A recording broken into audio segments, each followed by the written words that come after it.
ഒരു പ്രധാനപ്പെട്ട വാർത്തയിലേക്കാണ്. NSSുമായുള്ള ഐക്യത്തിന് SNDP യോഗം കൗൺസിൽ അംഗീകാരം നൽകി.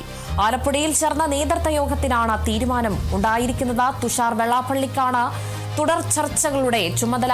SNDP യോഗത്തിന് ഒരു സമുദായത്തോടും ഒരു വിരോധവുമില്ലെന്നും എല്ലാവരോടും സൗഹൃദത്തോടെ മുന്നോട്ടു പോകണമെന്നും ചിന്തിക്കുന്ന സംഘടനയാണ് SNDP എന്നും യോഗത്തിനു ശേഷം വെള്ളാപ്പള്ളി നടേശൻ പറഞ്ഞു.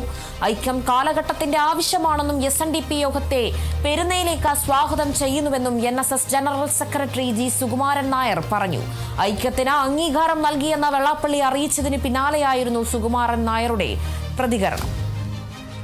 വിവരങ്ങളുമായി D ബിനോയ് ആണ് ചേരുന്നത്. D ബിനോയ്, എന്തായാലും NSSും SNDPയും യോഗം കൗൺസിലിന് അംഗീകാരം നൽകിയിരിക്കുന്നു. ഇരുവരും വലിയൊരു ഐക്യത്തിലേക്ക് കടക്കുന്നു എന്ന് തന്നെയാണ് മനസ്സിലാകുന്നത്. എങ്ങനെയാണ് ബിനോയ് വിശേഷങ്ങൾ? കഴിഞ്ഞ ഒരാഴ്ചയായി വലിയ തരത്തിലെ ചർച്ചയായിരുന്നു NSSന്റെയും അതുപോലെ തന്നെ SNDPയുടെയും ഒരു ഐക്യം എന്നുള്ളത്. ഹിന്ദു സംഘടനകൾ എന്ന നിലയ്ക്ക് ഈ രണ്ട് വിഭാഗങ്ങളും ഒരുമിക്കണം എന്ന് വെള്ളാപ്പള്ളി നടേശൻ തന്നെ ആദ്യം പറഞ്ഞിരുന്നു. തൊട്ട് പിന്നാലെ സുകുമാരൻ നായരും അതിന് സമ്മതം മൂളുകയായിരുന്നു. ഇതേ തുടർന്നാണ് ഇന്ന് അസംബ്ലി ജനറൽ കൗൺസിൽ യോഗം ചേർന്നത്. ആ ജനറൽ കൗൺസിൽ യോഗത്തിൽ വെച്ചാണ് NSSുമായി ധാരണയിൽ പോകാൻ തീരുമാനം ആയിരിക്കുന്നത്. തുടർ ചർച്ചകൾക്കായി SNDP യോഗം നേതാവായ തുഷാർ വെള്ളാപ്പള്ളിയെ ചുമതലപ്പെടുത്തുകയും ചെയ്തു. ഇനി NSS ആസ്ഥാനത്താണ് ഇതുമായി ബന്ധപ്പെട്ട ചർച്ചകൾ നടത്തുക.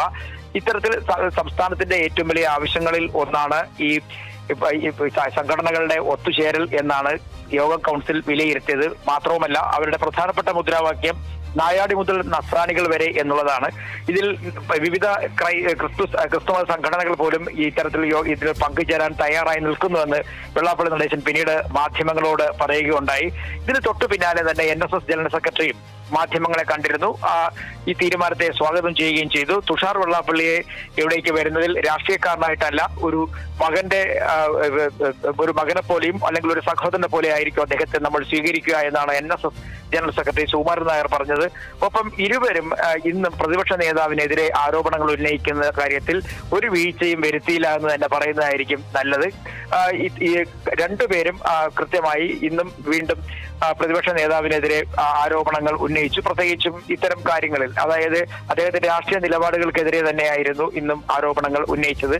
അതേസമയം വെള്ളാപ്പള്ളി നടേശൻ പറഞ്ഞ ഒരു പ്രധാനപ്പെട്ട കാര്യം, മുസ്ലിം ലീഗ് ഒഴികെയുള്ള ജമാഅത്തെ ഇസ്ലാമി ഉൾപ്പെടെയുള്ള രാഷ്ട്രീയ സംഘടനകളുമായി യോജിക്കാനും അവരുമായി ചർച്ച ചെയ്യാനും തയ്യാറാണെന്നും വെള്ളാപ്പള്ളി നടേശൻ പറയുന്നു. ഒപ്പം ലീഗിനെതിരെ ഇന്ന് ഒരു പ്രമേയം പാസാക്കി. മലപ്പുറം ആരുടെയും കുടുംബസ്വത്തല്ല എന്ന തരത്തിലേക്ക്, അതായത് ആർക്കും ടിക്കറ്റ് എഴുതി കൊടുത്തിട്ടില്ല മലപ്പുറം എന്നാണ് അവർ പറഞ്ഞു വെക്കുന്നത്. അത്തരത്തിൽ ഒരു പ്രമേയം കൂടി ഇന്നത്തെ കൗൺസിൽ യോഗത്തിൽ പാസ്സാക്കുകയുണ്ടായി. എന്തായാലും വരും ദിവസങ്ങളിലൊക്കെ തന്നെ വലിയ തരത്തിലുള്ള രാഷ്ട്രീയ ചർച്ചയ്ക്ക് ഈ ഒത്തുചേരൽ വഴിവെക്കും എന്നുള്ളത് ഏകദേശം ഉറപ്പായി കഴിഞ്ഞിരിക്കുന്നു. രാഷ്ട്രീയമില്ല എന്ന് പറയുമ്പോഴും പ്രതിപക്ഷ നേതാവിനെതിരെ വലിയ തരത്തിൽ ഓരോ ദിവസവും ഇരു സംഘടനാ നേതാക്കന്മാരും ആരോപണങ്ങൾ ഉന്നയിക്കുന്നത് വലിയ ചർച്ചയായി മാറുകയും ചെയ്യുന്നുണ്ട്.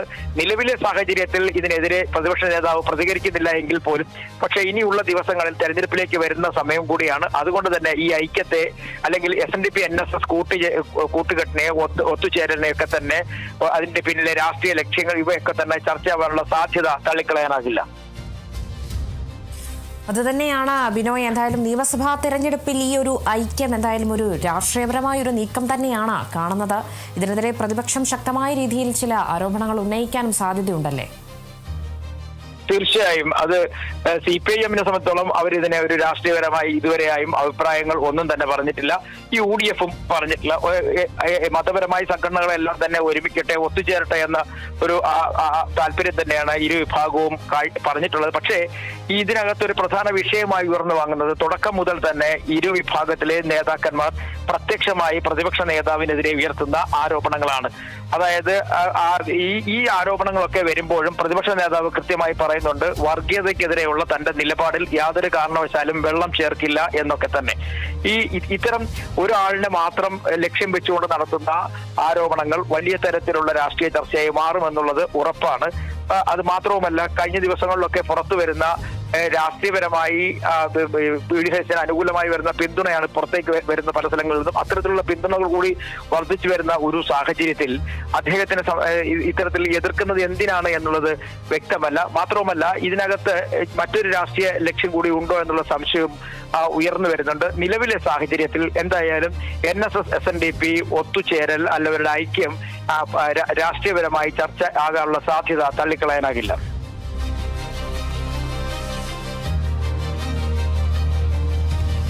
ഓക്കെ ബിനോയ്, NSS SNDP ഐക്യം എന്നത് കേരളത്തിലെ ഒരു രണ്ട് പ്രധാന സമുദായ സംഘടനകളുടെ ഒരു ഐക്യമാണ് ഇപ്പോൾ കാണാൻ കഴിയുന്നത്. എന്തായാലും നിയമസഭാ ഇലക്ഷൻ നടക്കാനിരിക്കെ ഈ ഒരു ഐക്യം എന്തുകൊണ്ടും ഇടതുമുന്നണിക്ക് ഒരു വോട്ട് ബാങ്ക് തന്നെ കുറച്ചും കൂടെ ശക്തിപ്പെടുത്തുന്ന രീതിയിലാണ്. ആദ്യം തന്നെ വെള്ളാപ്പള്ളി നടേശൻ പ്രതിപക്ഷ നേതാവിനെ പരോക്ഷമായും പ്രത്യക്ഷമായും പരോക്ഷമായും പല രീതിയിൽ വിമർശിച്ചിട്ടുണ്ട്. തൊട്ടു പിന്നാലെ തന്നെ G സുകുമാരൻ നായരും പ്രതിപക്ഷ നേതാവിനെതിരെ ചില ആരോപണങ്ങൾ ഉന്നയിച്ചിട്ടുണ്ടായിരുന്നു, ചില വിമർശനങ്ങൾ ഉണ്ടാക്കിയിട്ടുണ്ടായിരുന്നു. എന്തായാലും ഇപ്പോൾ ഇരു കൂട്ടരും SNDPയും NSSും വലിയ രീതിയിലുള്ള ഒരു ഐക്യം തന്നെയാണ്. ഇപ്പോൾ ഐക്യവുമായി അവരും മുന്നോട്ട് പോകുന്നു എന്ന് തന്നെയാണ് മനസ്സിലാകുന്നത്.